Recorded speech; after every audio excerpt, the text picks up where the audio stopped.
vais pas faire une présentation excessivement longue parce que ce qui m'intéresse surtout, c'est le travail des étudiants sur le livre, puisqu'il paraît qu'ils l'ont lu et étudié. Et, ça, c'est vraiment quelque chose qui m'intéresse vivement. Donc, je vais essayer de faire au plus court. Peut-être d'abord un point sur la méthode, parce que c'est peut-être un aspect qui a interrogé les étudiants notamment, et plus largement les lecteurs du livre. Donc très rapidement, bon, au départ, c'est évidemment parti d'une discussion avec mon éditeur, et l'idée initiale, c'était de présenter les principaux dictateurs de notre époque, donc en exercice, à la fois les plus connus et ceux qui dirigent des pays où existent encore des apparences d'institutions démocratiques, et qui parfois, enfin le plus souvent, ont été élus. Donc du coup, ça restreint un peu le champ d'études.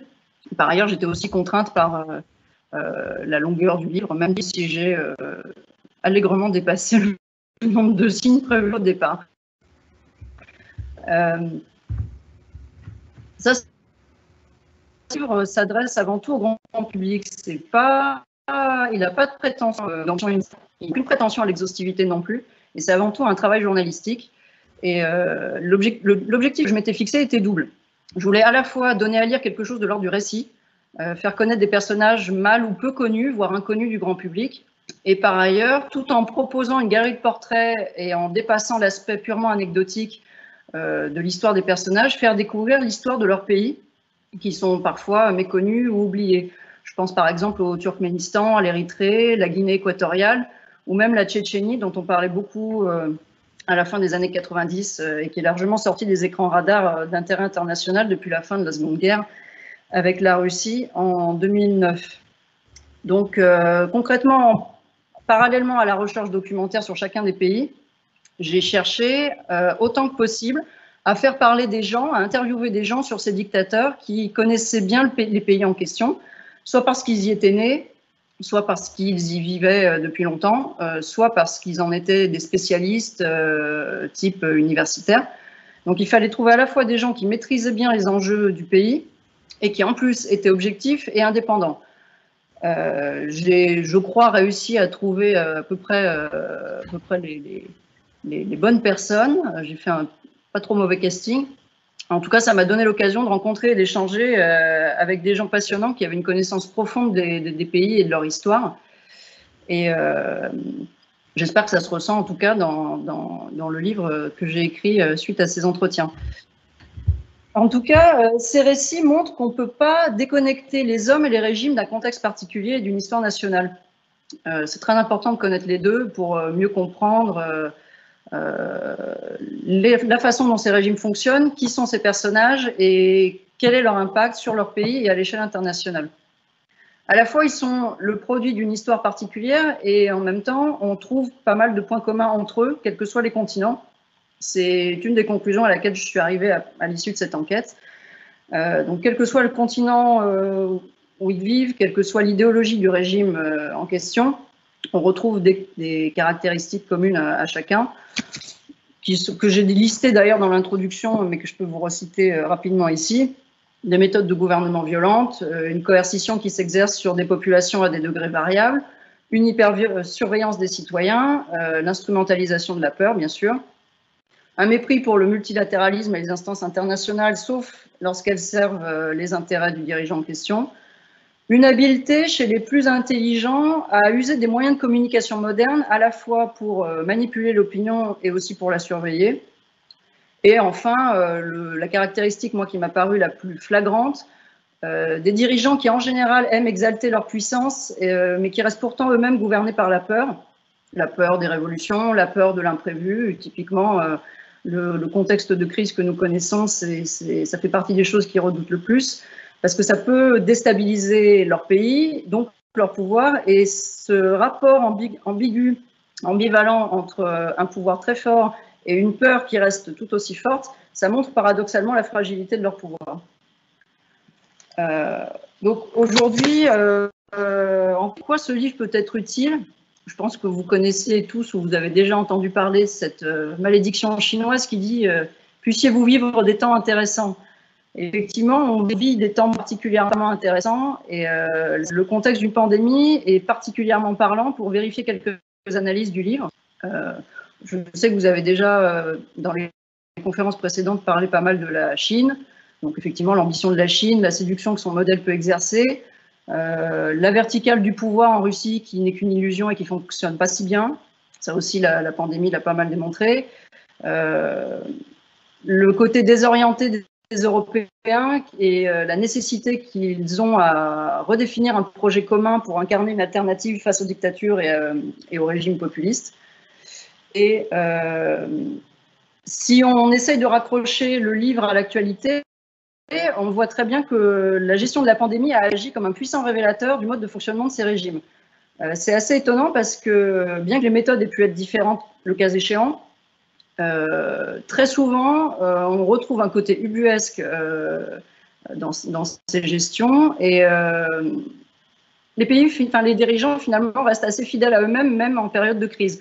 Je voudrais citer quelques exemples de pays, notamment qu'on n'a pas trop abordé dans les médias ces dernières semaines. Par exemple, le Turkménistan. En Turkménistan, le coronavirus, le Covid, ça n'existe pas. Tout simplement parce qu'on a interdit l'usage du mot. C'est même surveillé par... la police s'assure que les gens ne prononcent pas le mot dans la rue. Et vous savez très bien que au commencement était le verbe. Pour faire exister les choses, il faut les nommer. Donc au Turkménistan, on n'a pas de décès, on n'a pas de cas de contamination à déclarer parce que le virus n'existe pas. Il s'est arrêté à la frontière du pays, exactement comme le nuage de Tchernobyl. De même, le port du masque est prohibé, contrairement au reste, aux trois quarts du reste du monde, parce qu'il est considéré comme étant anxiogène.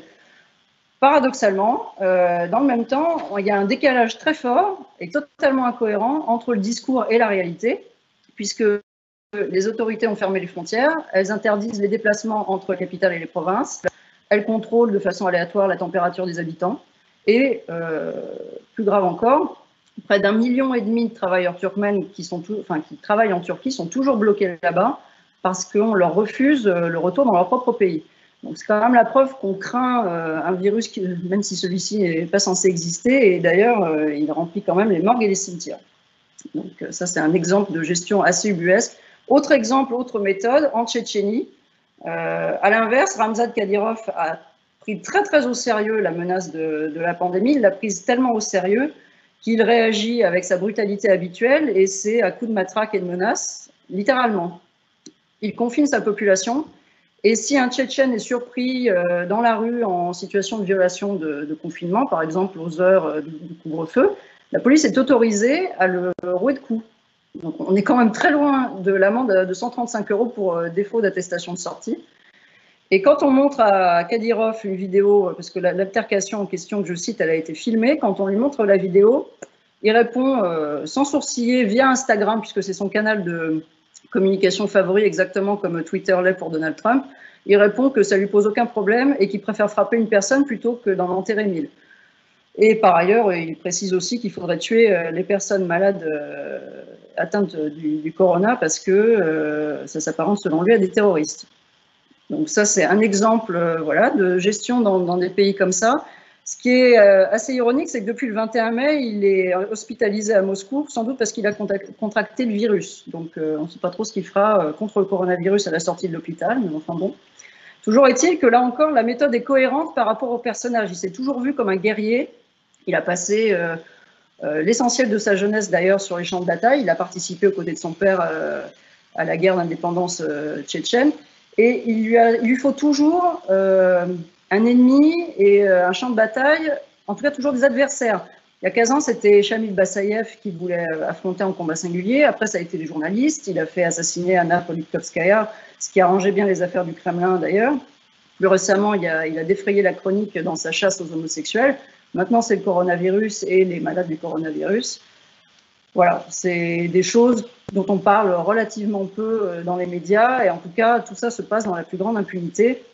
Sur le terrain, en Tchétchénie, comme au Turkménistan, la réalité doit être assez horrible. En gros, si vous êtes infecté, vous préférez rester chez vous, quitte à y mourir, que d'aller à l'hôpital. Et on ne connaîtra jamais, ça c'est aussi un point commun de tous ces régimes, on ne connaîtra jamais le nombre exact de morts ou de cas de contamination, parce qu'il y a une opacité totale qui règne sur les chiffres et aucune donnée objective ou organisation indépendante qui peut les fournir.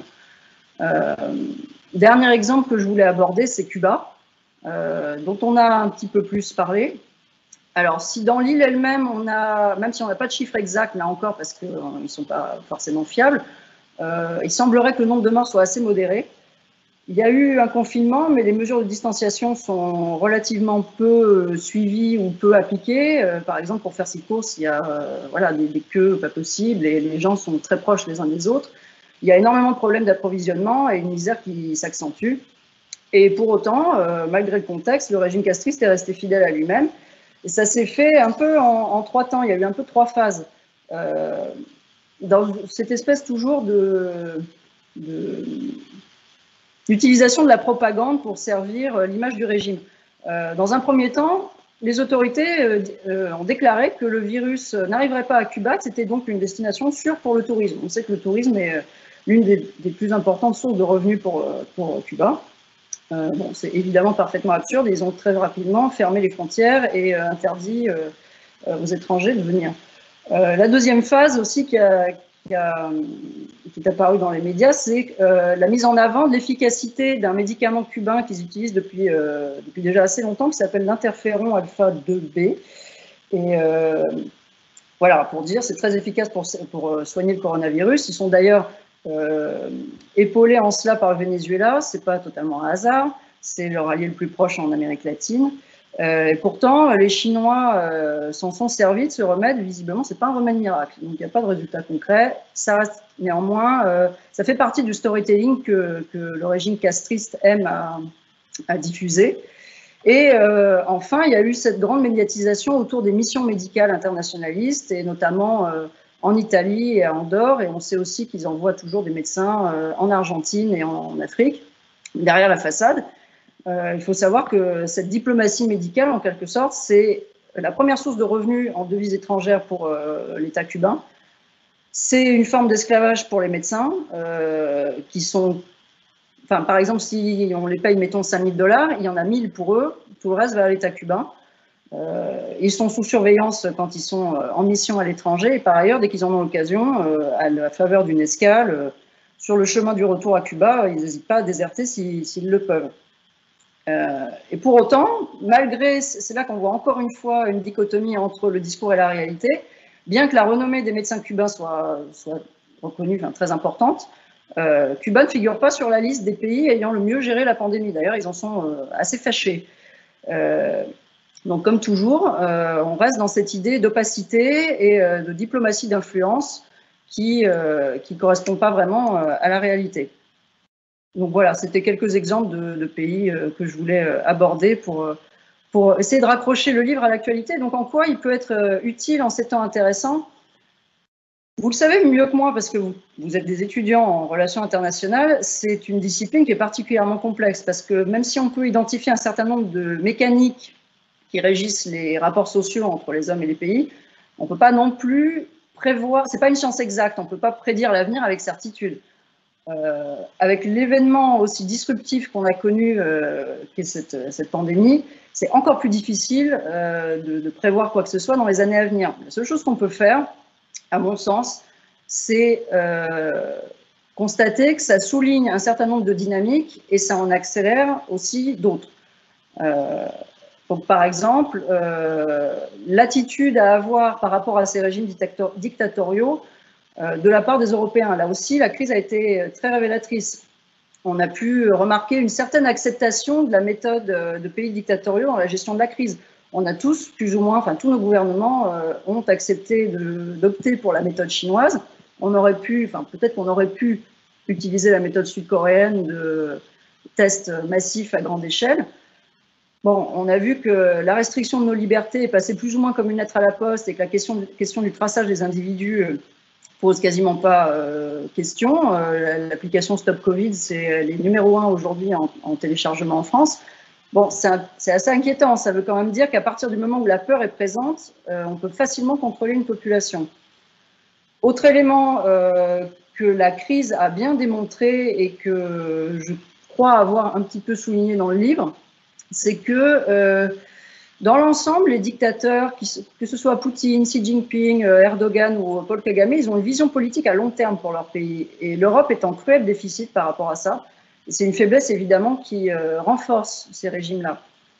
Cependant, je crois que justement à la faveur de la crise, à la faveur de la diplomatie assez agressive de la Chine, il y a un nécessaire réajustement qui s'opère peut-être du côté européen, qui a pris conscience des ambitions chinoises, de sa grande dépendance, y compris sanitaire, et de sa faiblesse politique et idéologique. Par ailleurs, même vis-à-vis des États-Unis, il se considère encore trop comme le lieutenant des Américains et se demande encore dans quelle position il faut qu'ils adoptent dans l'affrontement entre la Chine et les États-Unis, qui va très certainement faire l'essentiel de l'actualité internationale dans les prochaines années.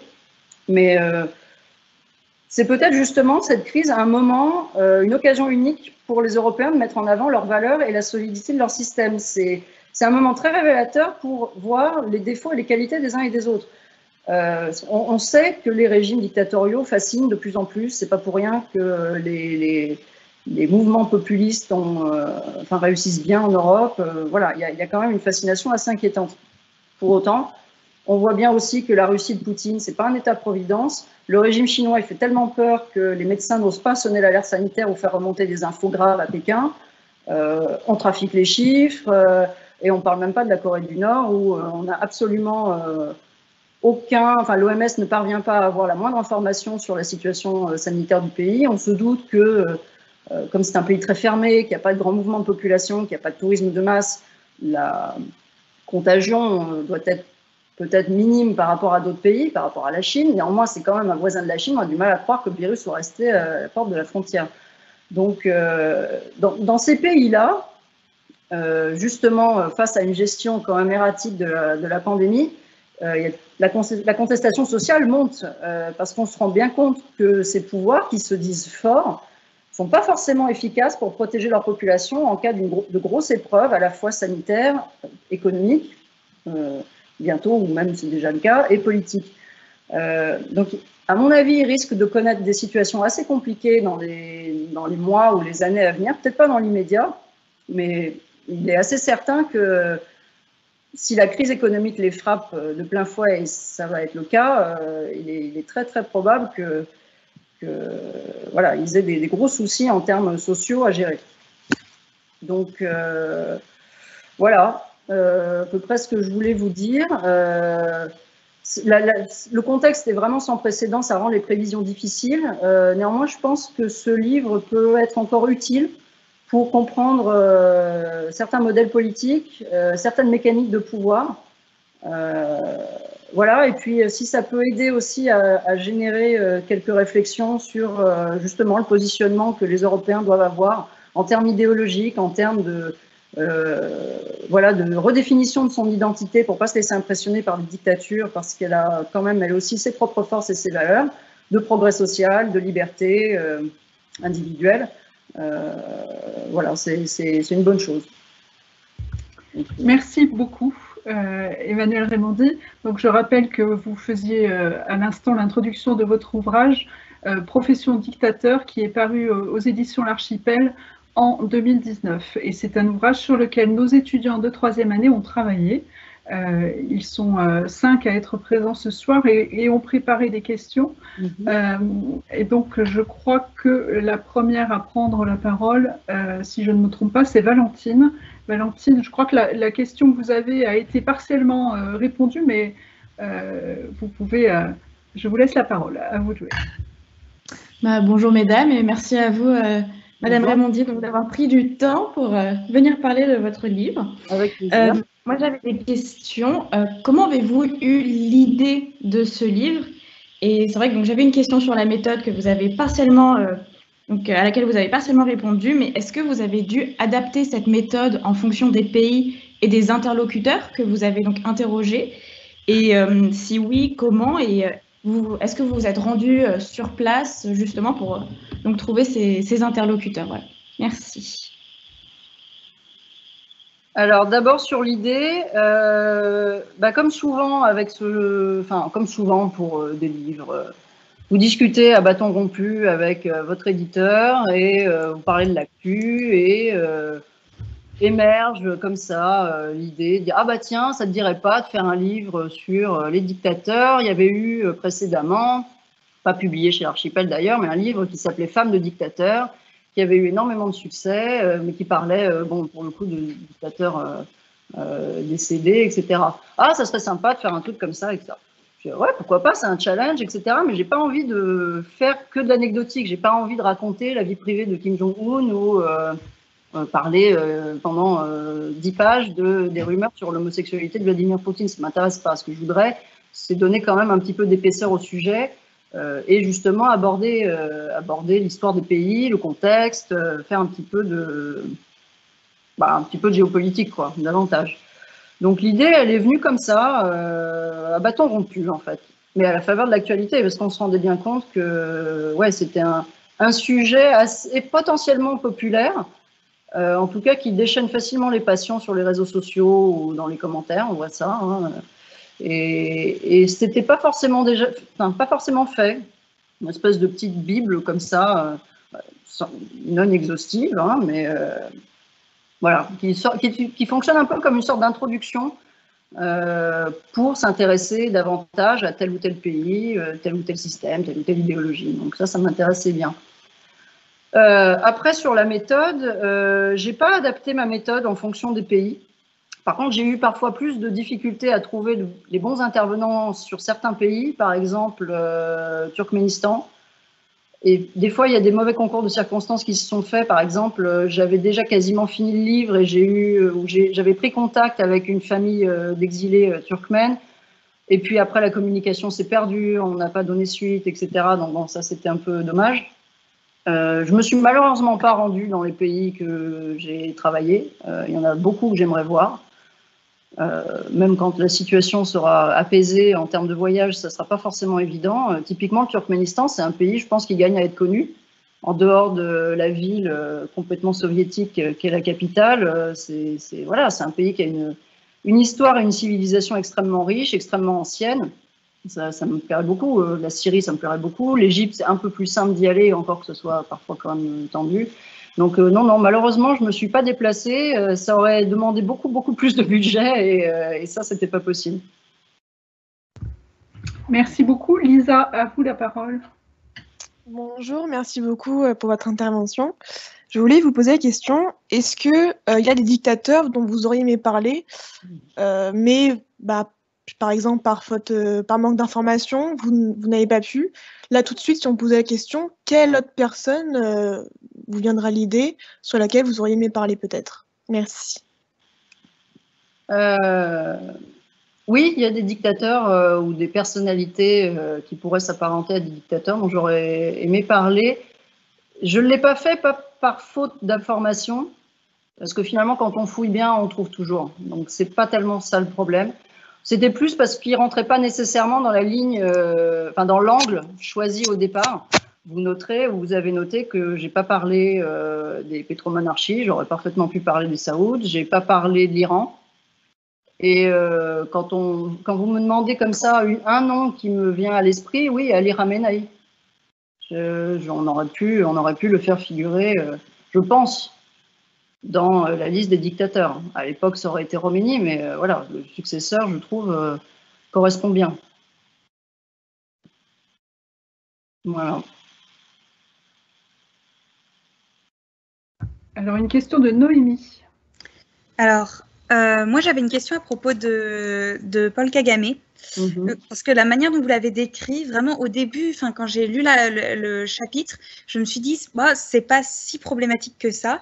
Et en fait, à la fin, ça devenait terrifiant et je voulais savoir si c'était dans cette optique-ci que vous aviez écrit ce chapitre. Kagame, ce qui est intéressant avec lui, c'est un chapitre que j'ai adoré écrire parce qu'il est très ambivalent en fait. Et votre sentiment en fait est très intéressant parce que finalement, ça traduit bien ce que j'ai cru sentir à la faveur de mes échanges et de la recherche documentaire que j'ai faite. C'est un type, dans sa logique, déjà, il est, je pense, remarquablement intelligent. Il dort 4 heures par nuit, il passe son temps à lire et à se cultiver. Comme me l'a dit M. Vircoulon, le chercheur que j'ai interviewé sur le pays, il me dit que c'est un des rares dirigeants africains qu'on peut faire venir à la tribune de l'ONU ou au Forum économique de Davos sans avoir honte. À l'époque, quand il y avait Mugabe, c'était une catastrophe. Il n'était pas montrable, entre guillemets, tellement il disait de conneries. Il faut dire les choses comme elles sont. Kagame, c'est pas ce niveau-là. Voilà, c'est un type qui a une histoire quand même assez dure, très particulière. De son point de vue, voilà, il vous expliquera, il le dit, et c'est ce que j'ai cité aussi dans le livre, il dira, mais allez diriger, est-ce que vous avez le mode d'emploi pour diriger un pays qui a connu un génocide où 800 000 personnes sont mortes en 3 mois? Il dit, moi je sais pas, j'ai pas trouvé de mode d'emploi, donc je fais comme je peux. Il y a beaucoup de dynamiques qu'il a eu à gérer qui ont dû être vraiment très difficiles. La présence des Occidentaux en Afrique, au Rwanda, après le génocide, qui, oui, très probablement disent il faut faire ci, il faut faire comme ci, comme ça, il faut faire des élections. Oui, mais enfin, les gens n'ont même pas de quoi manger, ils n'ont même pas de quoi habiter, on pense déjà aux élections, on pense les choses à l'envers. Donc, confronter notre point de vue au sien, c'est finalement assez difficile. Parce que on n'est pas dans le pays, on n'est pas à sa place, et voilà, la situation, franchement, moi je me suis mise 3 secondes dans l'optique d'être à la tête d'un gouvernement ou dans un gouvernement où on a un pays pareil à gérer, enfin dans un État pareil à gérer. Ça doit être une épouvante. Avec toutes les dynamiques ethniques qui existent, avec toutes les tensions ethniques qui existent et qui existent encore et qui dureront d'ailleurs probablement après que Paul Kagame ait rendu les clés, parce que c'est ce que me disait aussi Thierry Viercoulon. Il disait, on se focalise toujours sur Paul Kagame, mais il y a une réalité qui dépasse Paul Kagame, c'est celle du Rwanda. Le pays existera toujours une fois qu'il sera plus là, et les problèmes ne seront pas résolus forcément pour autant. Et effectivement, la solution que lui pense avoir trouvée pour relever son pays et être efficace, c'est la dictature, c'est le contrôle des populations, c'est mettre les SDF en prison, parce que comme ça fait de Kigali une ville propre. C'est museler l'opposition, c'est être réélu à 98% à chaque élection. Bon, oui, nous, ça nous choque. C'est choquant. Malheureusement, je n'ai pas eu le point de vue d'un Rwandais sur la situation. Ça aurait été très intéressant de dire comment il est perçu, comment voilà, est-ce que les Rwandais sont contents de cette gestion-là? Le modèle de Kagame, c'est Singapour. C'est pas non plus, ça fonctionne très bien, c'est très propre, etc. Ils ont très bien géré le Covid, mais niveau liberté individuelle, c'est parfois un petit peu discutable. Donc, effectivement, c'est un personnage très ambivalent sur lequel il est difficile, en fait, à mon sens, d'avoir une opinion très arrêtée.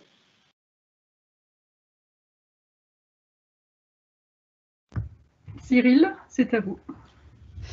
Oui, alors merci pour votre intervention. Donc vous avez déjà parlé un peu du potentiel impact du coronavirus sur ces régimes et sur les populations. Et donc j'aimerais vous poser donc cette question. Pensez-vous que cette crise peut amener jusqu'au renversement de certains régimes à court terme, donc suite à la crise sanitaire, et à moyen ou long terme, donc je pense par exemple aux conséquences économiques que cette crise sanitaire peut avoir sur ces États?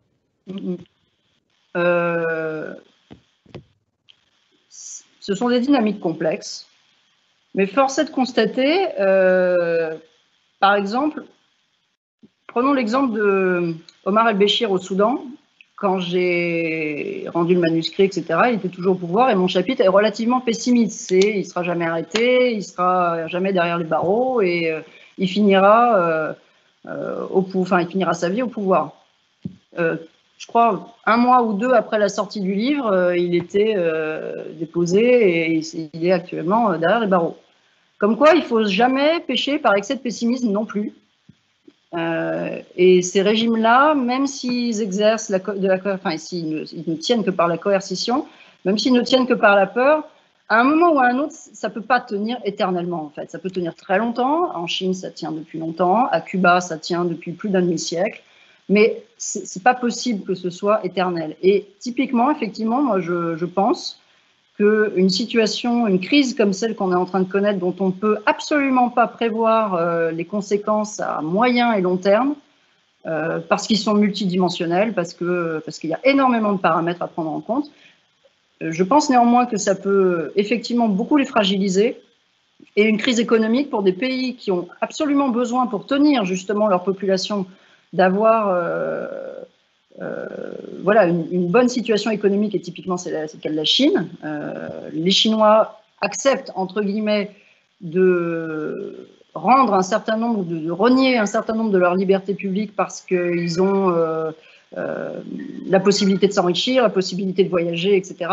Ça, si la Chine ne peut plus offrir ça à sa population, à un moment, ils vont avoir un vrai problème. Et c'est tout à fait possible que dans d'autres pays, il se passe la même chose.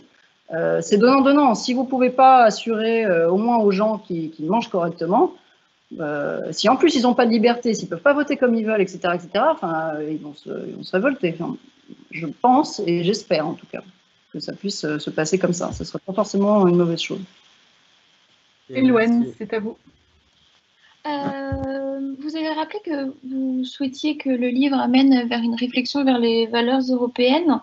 Mais en lisant, on a eu une petite réflexion avec mes camarades, c'est qu'on a réfléchi que vous apportiez une vision qui est européano-centrée et que certains pays ou certains peuples carrément pourraient avoir une vision différente de ces dictateurs.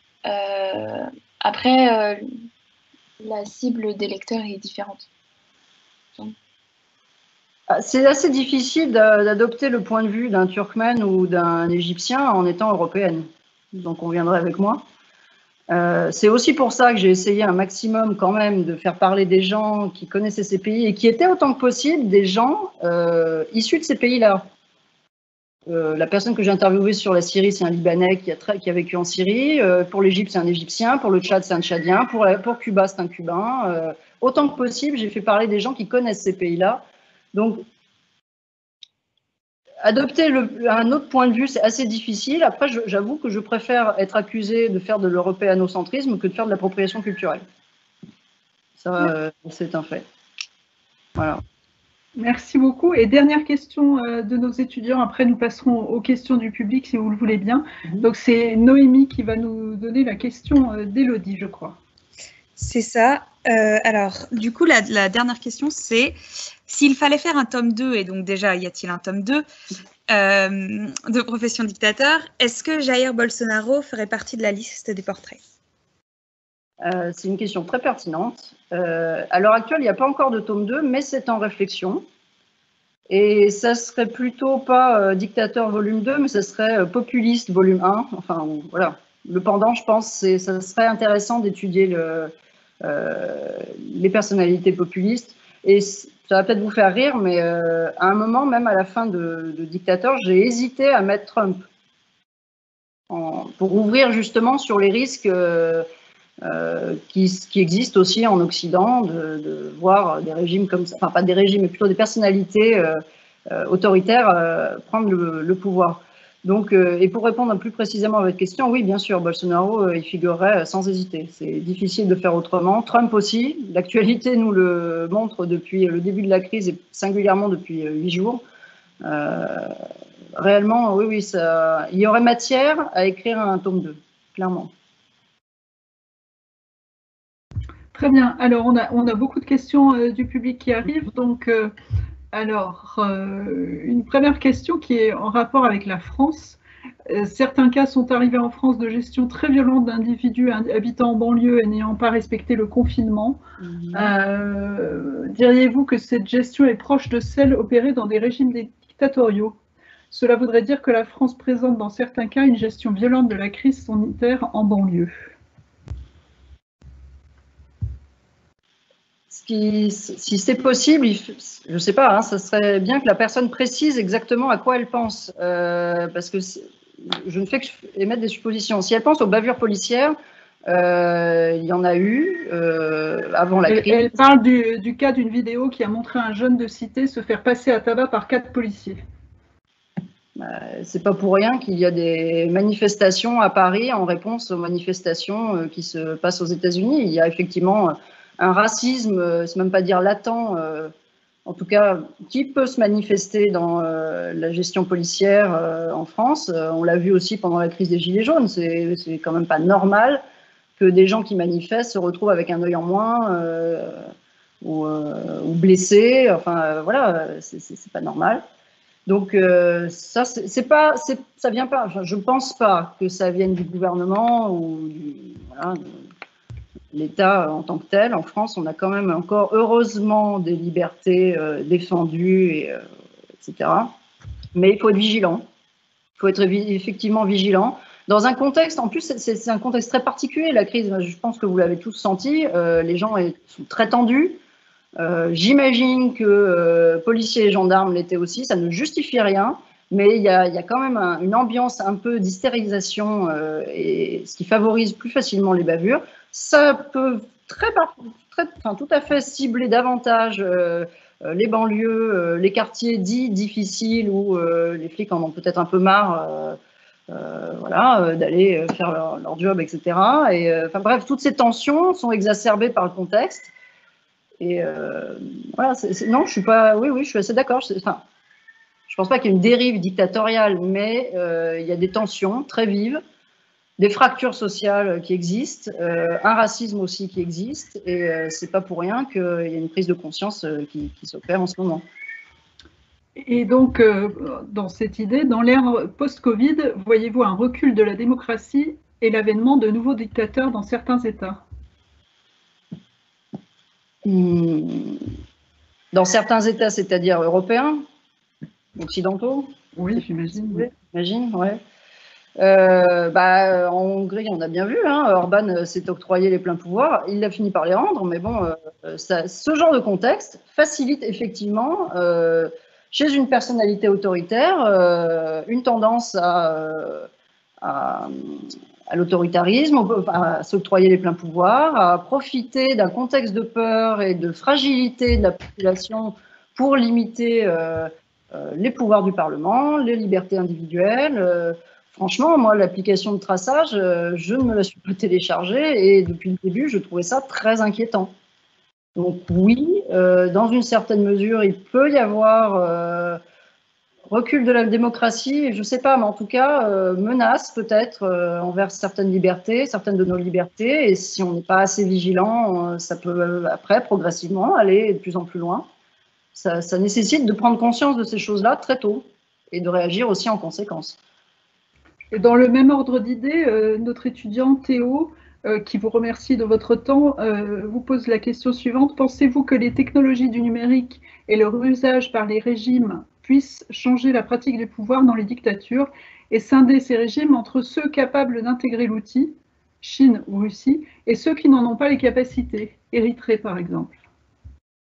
Encore que l'Érythrée, s'il voulait, il pourrait, mais effectivement, ils en sont. Ils ont un modèle plutôt classique, on va dire, de coercition et de flicage de la population, les mouchards, y compris à l'étranger, etc. Oui, clairement. Clairement, les usages numériques, c'est des outils absolument fabuleux pour les dictatures. Il n'y a qu'à voir, notamment de la part de la Russie, l'usage des fake news, la manipulation des opinions, y compris à l'étranger. Ce sont des outils surpuissants pour des gens très intelligents. C'est potentiellement dangereux. Après, globalement, à l'heure actuelle, de plus en plus de pays, enfin, il y aurait très peu de pays qui auraient plus accès à ce genre de technologie ou qui n'en feraient pas l'usage. Limite, c'est les ringards. Enfin, c'est les bons derniers qui font pas ça. Ils n'ont rien compris s'ils ne le font pas. C'est clairement le virage numérique, il faut qu'ils le prennent s'ils veulent rester au pouvoir ou s'ils veulent consolider leur pouvoir. C'est certain. Question d'Audrey. Existe-t-il des femmes dictateurs? Excellente question. J'ai cherché, j'en ai pas trouvé, en tout cas à l'heure actuelle. Alors quand on a cru que Kim Jong-un allait peut-être décéder, tout le monde a énormément parlé de sa sœur Kim Yo-jong. J'ai d'ailleurs regretté un instant de ne pas en avoir assez parlé dans le livre, parce que potentiellement, si son frère décède, c'est elle qui se retrouverait à sa place. Alors, le système nord-coréen, c'est très compliqué. Elle aurait le pouvoir, on va dire, pas de fait, quoi. Ce serait un peu la façade, parce que ça reste quand même une société confucéenne, très machiste. Elle est de la famille, elle est en plus mariée à le fils d'un haut dignitaire du régime, donc tout ça resterait en famille, c'est très bien pour assurer la continuité de la dynastie. Pour autant, ça reste une femme, donc on ne va pas la laisser gérer le pays toute seule, ça c'est assez évident. Donc ce serait probablement une direction collégiale en arrière-boutique, et puis elle sur le devant de la scène, d'autant qu'elle elle fonctionne très très bien en termes de communication, elle passe très bien. Il n'y a qu'à voir, hein, les médias occidentaux adorent en parler. Donc potentiellement, là, dans les années à venir, si la santé de Kim Jong-un est vacillante ou s'il a un accident quelconque, c'est elle qui se retrouvera première dictatrice du monde. Merci beaucoup. Une autre question d'Audrey. Merci pour votre intervention. Vous dites que certaines conditions favorisent l'émergence de dictatures. Donc, pensez-vous que ces conditions les légitiment et les rendent nécessaires? Non, certainement pas. Vraiment pas. Simplement, un pays fragilisé par la guerre civile, par la pauvreté, la misère, je ne sais pas, un manque d'indépendance, je pense notamment à certains pays africains, le Tchad par exemple, où la France a encore énormément d'influence et de présence et ne favorise pas l'émergence d'une société civile démocratique qui pourrait permettre de chasser Idriss Déby et voilà, de faire progresser le pays autrement, parce que c'est quand même beaucoup plus confortable pour les démocraties européennes ou occidentales de faire affaire avec des dictatures. Dictature, c'est stable. On sait à qui on a affaire. Une démocratie, par définition, c'est plus fluctuant. Donc voilà, on préfère garder des dictatures en place. Tout ça pour dire que non, il y a des contextes effectivement qui favorisent l'émergence des dictatures, mais c'est évidemment pas souhaitable et c'est pas la seule solution. Très bien. Une question de notre professeur. D'ailleurs, j'invite les gens qui nous écoutent à poser des questions en ligne, hein, s'ils le souhaitent. Et là, c'est une question de notre professeur sur la zone géopolitique Amérique du Sud. La Belgique et Cuba ont 11 millions d'habitants. La Belgique compte 9500 décès de victimes du Covid. Cuba décompte à ce jour 82 décès. En quoi le système de santé cubain serait-il moins performant ? Déjà, les chiffres, on peut difficilement les considérer comme fiables. Il y a déjà ce problème-là.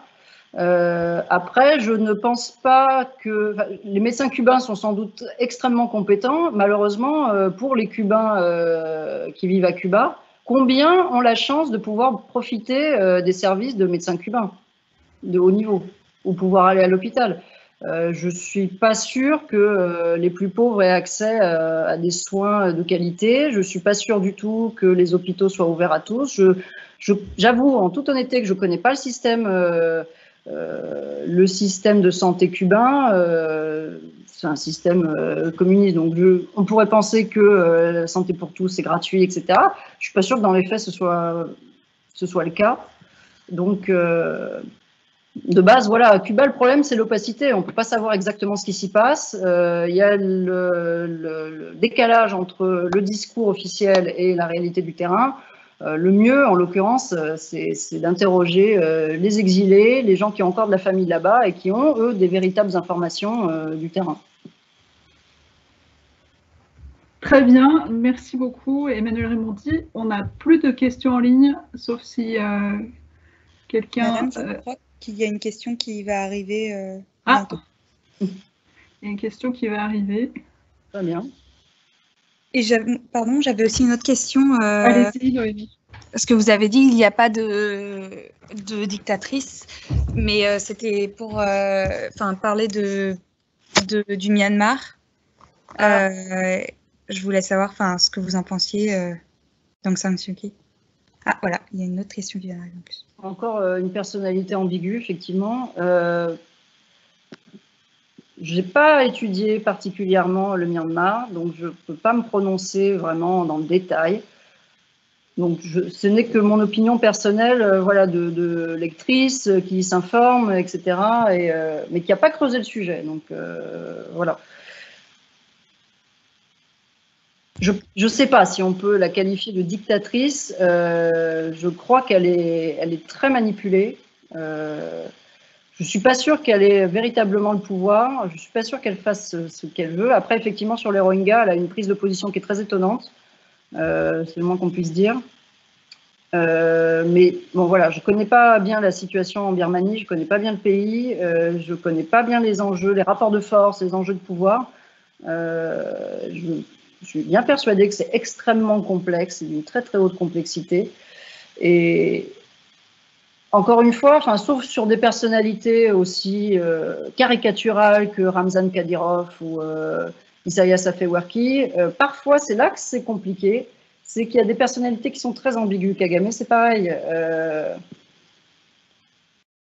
On ne peut pas dire que ça dépend du point de vue, mais il y a quand même des critères objectifs. Mais voilà, il faut prendre en compte la réalité du pays, il faut prendre en compte le contexte dans lequel la personne doit diriger le pays. Aung San Suu Kyi, bon, elle a passé des années en résidence surveillée, elle a eu une vie quand même extrêmement compliquée. Quelles sont ses marges de manœuvre aujourd'hui? J'en ai absolument aucune idée.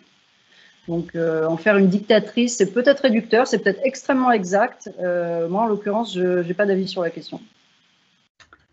Alors, on a une question intéressante d'Ashraf. Existe-t-il des exemples de transition démocratique passée par une dictature? Alors, c'est-à-dire, dans quel sens? J'imagine que l'Espagne en était un exemple, non? Ah oui, c'est ça, de pays qui ont connu la dictature et qui ont fait en gros une transition démocratique réussie, je suppose. Exactement. D'accord.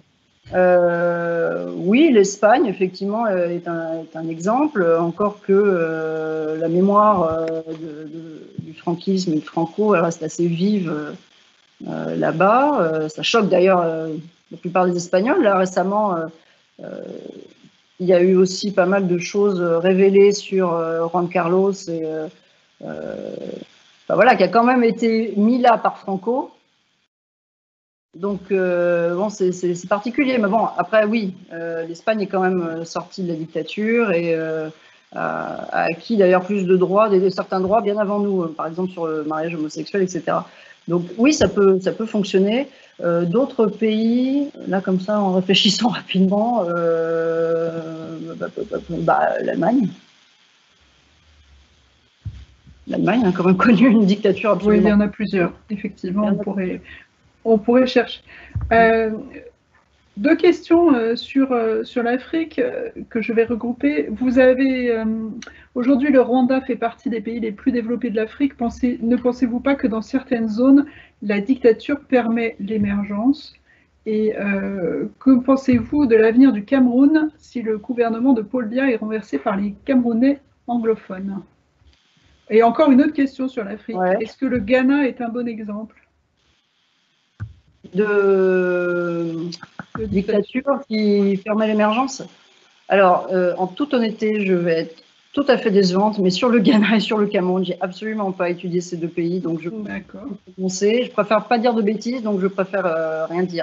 Par contre, sur le Rwanda, oui, c'est effectivement un exemple de pays qui réussit à s'en sortir 25 ans après un génocide et la meurtrissure que ça a entraîné à cause de la volonté d'un homme. C'est un fait. Alors effectivement, de façon extrêmement dure, parfois très violente. Lui vous dira effectivement que sa solution a fonctionné. Le fait est, bon, après tous les indicateurs économiques, je crois, ou de développement humain du Rwanda ne sont pas exceptionnels, mais évidemment, il y a eu d'énormes progrès d'accomplis.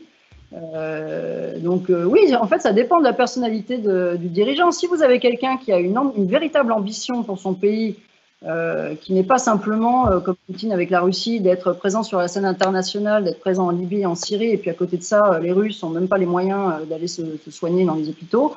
Voilà, oui, on peut très probablement, avec une volonté de faire, sortir un pays de la misère, sortir un pays d'une catastrophe aussi terrible qu'un génocide.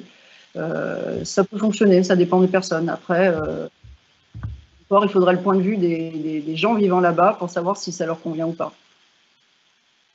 Alors, une personne demande: que pensez-vous du régime algérien? La corruption est-elle une preuve d'un régime dictatorial? En général, oui. Effectivement. Dans le cas de l'Algérie, ce qui est assez terrible, c'est que à ce stade, heureusement qu'il existe le Irak et le mouvement qui jusqu'à début de l'épidémie, tous les vendredis descendaient dans la rue et réclamaient un véritable changement, parce que j'ai l'impression que même si on a sorti Bouteflika et tout son clan, rien ne change véritablement encore en Algérie, et c'est bien ce que les Algériens déplorent et réclament. qu'il y a un véritable changement. Donc oui, le régime algérien est un régime corrompu, probablement l'est encore, et si rien n'est fait, ça ne va pas changer. Donc oui, très souvent, la corruption est un trait distinctif des dictatures. Le régime de Poutine est un excellent exemple. En Turkménistan aussi. Ils sont tous corrompus. Et les dictateurs s'enrichissent-ils plus à titre personnel que certains chefs d'État élus démocratiquement mais largement corrompus? Aucune idée. Pas aucune idée, mais bon, j'ai pas les chiffres. J'ai pas lu tous les Panama Papers. Mais je pense quand même que vu que les dictateurs exercent leur pouvoir et peuvent donc s'enrichir dans des pays où il n'y a absolument aucun contrôle, quand même, essentiellement, il n'y a aucun contre-pouvoir, aucun contrôle, aucune transparence, aucune obligation de montrer ses comptes, etc. Ça doit être probablement beaucoup plus facile de s'enrichir énormément que dans un pays démocratique, même si vous êtes corrompu jusqu'à l'os. Enfin, je ne vois pas comment c'est possible autrement. Après, je suis peut-être très naïve, mais je pense quand même que c'est beaucoup plus facile d'exploiter les ressources, enfin de s'enrichir au Venezuela et au Turkménistan où vous n'avez personne pour vous contredire ou vous contrôler qu'en France ou en Angleterre. Une question de notre étudiante de master, Lauria. Vous avez parlé des pays occidentaux qui profiteraient presque du Covid pour mieux contrôler la population et qu'ils tendraient ainsi vers la dictature. Que pensez-vous de l'argument de faire passer la sécurité collective avant les droits individuels? Ce n'est pas exactement ce que j'ai dit. Je n'ai pas dit qu'on glissait vers la dictature. Heureusement, il reste encore un paquet de contre-pouvoirs et il reste le niveau d'information dont on bénéficie, etc. Heureusement. Et la liberté d'expression. Après, oui, les tendances, il y a des tendances sécuritaires qui s'expriment. Enfin, ça date pas d'aujourd'hui d'ailleurs. Quand il y a eu les attentats de Charlie Hebdo et du Bataclan, il y a eu au moins 2 ou 3 lois antiterroristes qui ont été passées, restreignant encore un peu plus certaines libertés, etc. Donc oui, dès qu'il y a une crise, un événement grave qui survient dans les pays européens, parlons par exemple de la France, puisque c'est quand même le pays qui nous concerne le plus, les politiques, c'est mon opinion, les politiques sont plus dans la réaction que dans l'action. C'était pourtant le principe du politique à la base, c'est d'anticiper et d'agir. Face à l'hystérisation du débat, face à la surréaction de l'opinion qui est notamment exacerbée par les réseaux sociaux, on sent très clairement que les gouvernements sont dans la surenchère et sont dans la surréaction. Donc ils se disent, je pense de leur point de vue, les gens ont peur, les gens veulent ci, les gens veulent la sécurité, les gens veulent la paix, etc. On va leur proposer ça. Visiblement, en tout cas, si on prend ça, on prend ça, on prend ça, on restreint leur liberté, ils disent rien. Tant qu'ils disent rien, on continue. Nous, ça nous assure la stabilité, un certain contrôle, sans tomber dans la dictature. C'est toujours plus intéressant pour un pouvoir de maîtriser les débordements sociaux et la population que de laisser faire, je crois. Et une dernière question, pourquoi les régimes autoritaires prospèrent-ils plus que les régimes démocratiques au Moyen-Orient? C'est une bonne question, un peu délicate. Pour citer Emmanuel Todd, que je cite, je crois, dans la conclusion du livre, lui, bon, il est très pessimiste, hein, mais c'est quand même extrêmement pertinent. Lui part du principe que la démocratie, c'est presque un accident de l'histoire. Que c'est pas la tendance, on va dire que l'humanité ne tend pas vers davantage de démocratie, etc. C'est presque, voilà, ça n'arrive pas souvent et ça tend plutôt à disparaître. Ça, c'est son point de vue. Pourquoi les dictatures prospèrent davantage au Moyen-Orient? Je pense d'abord parce que il y a un effet postcolonial très fort. En Syrie, typiquement, en Irak, à l'époque de Saddam. C'est des pays qui n'ont pas eu le loisir d'être livrés à eux-mêmes, entre guillemets, et d'être libres. Une fois les Européens partis, que ce soit les Anglais ou les Français, les dictateurs du coin, à la faveur d'une guerre civile, voilà, d'un chaos ambiant. Pour eux, c'est clairement plus simple de prendre le pouvoir. C'est, je crois, ce qui s'est passé en Syrie, en Irak, par exemple. Et puis, donc, avec les régimes qu'on connaît, qu'on a maintes fois décrits, tout le travail de coercition et de contrôle de la population, ça rend les choses d'autant plus difficiles voilà, pour secouer le joug. Après, je ne crois pas que les pays arabes, les populations du Moyen-Orient aient davantage envie ou de goût pour vivre en dictature. Je pense même plutôt le contraire. En Égypte, c'était clairement manifeste, en tout cas pendant la révolution de 2011. Quelqu'un pose la question, le Liban est donc une dictature? Je ne peux pas répondre à la question, c'est pareil. Je n'ai pas assez étudié le Liban pour répondre. Désolée. Et pour finir, comment expliquer qu'en France, on a si rapidement adhéré au confinement sans se rebeller? Excellente question, je me la pose encore. La peur, encore une fois, on vous agite le spectre d'un virus inconnu dont on ne sait pas grand-chose, pour lequel il n'y a pas de vaccin, qui tue visiblement. On dit que ça touche plutôt les personnes âgées, enfin ça tue aussi bien les gamines de 16 ans que les personnes très âgées. Il y a même des centenaires qui survivent, donc comme quoi ça frappe sans distinction. Visiblement, on n'est pas égaux pour répondre, on va dire, de façon immunitaire au virus.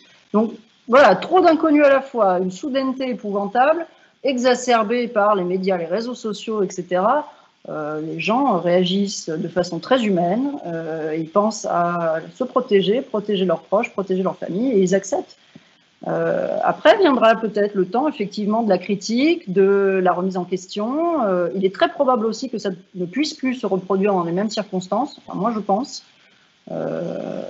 D'abord parce que c'était très pénible à vivre pour beaucoup de gens. Là-dessus, là non plus, on n'était pas égaux. Et pas parce que on questionne quand même maintenant l'utilité de la chose. Très bien, merci beaucoup Emmanuelle Raymondy. Quel est votre prochain projet éditorial? Pour tout vous dire, je réfléchissais plutôt à me lancer dans la fiction. Donc rien à voir, mais le tome 2 anglais sur les populistes, c'est pas mal. C'est pas mal parce qu'il y aura vraiment beaucoup à dire. Très bien. Et je sais que vous avez un autre engagement ce soir, donc merci d'avoir été avec nous. Et puis je recommande à tous votre livre Profession dictateur paru aux éditions Archipel.